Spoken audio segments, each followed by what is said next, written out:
GRIS is a serene and evocative experience, free of danger, frustration, or Jesus Christ! Mostly free of danger.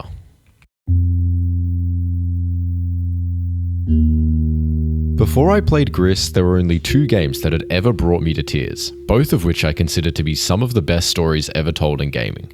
What's amazing about GRIS is how it managed to become third on that list without any dialogue, exposition, or any words at all. Literally the only word in this game is the title card.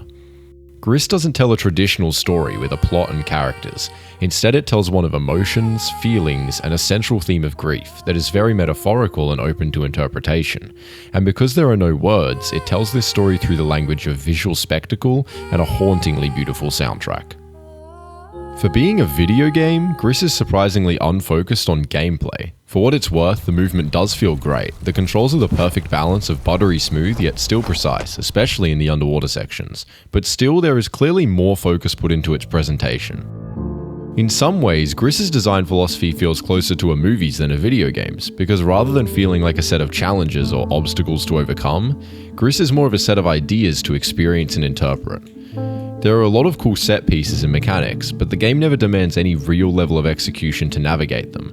And although you could call it a puzzle game, all the puzzles are so intuitive that they are more cute than actually puzzling. There's also a lot of sections that take away your control entirely, either to play out a scripted sequence or to have you fall for 20 seconds. And ordinarily all this stuff would annoy the hell out of me, but in a game this beautiful, I was actually happy to put the controller down and just watch.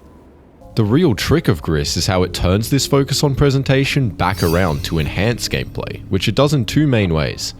The obvious part is the intentional design of objects and environments to be incredibly readable, making it obvious to the player what is required of them to progress without any overt explanation.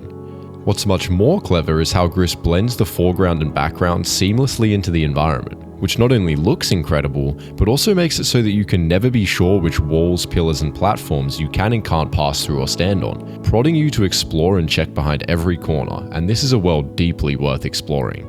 You traverse the crumbling ruins of an ancient civilization, shadowy caves with glowing mushrooms, a little underground society of rock people, underwater ecosystems and aurora skies, and oh my god, the sound effects. Mwah.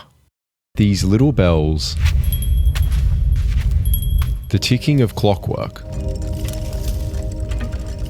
and the sound of your footsteps changing with each different surface.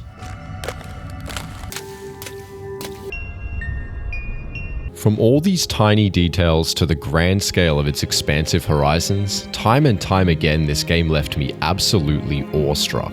And as you travel through this world bringing back its light and colour and life with it, it is impossible to not be overcome with emotion. It's another S tier.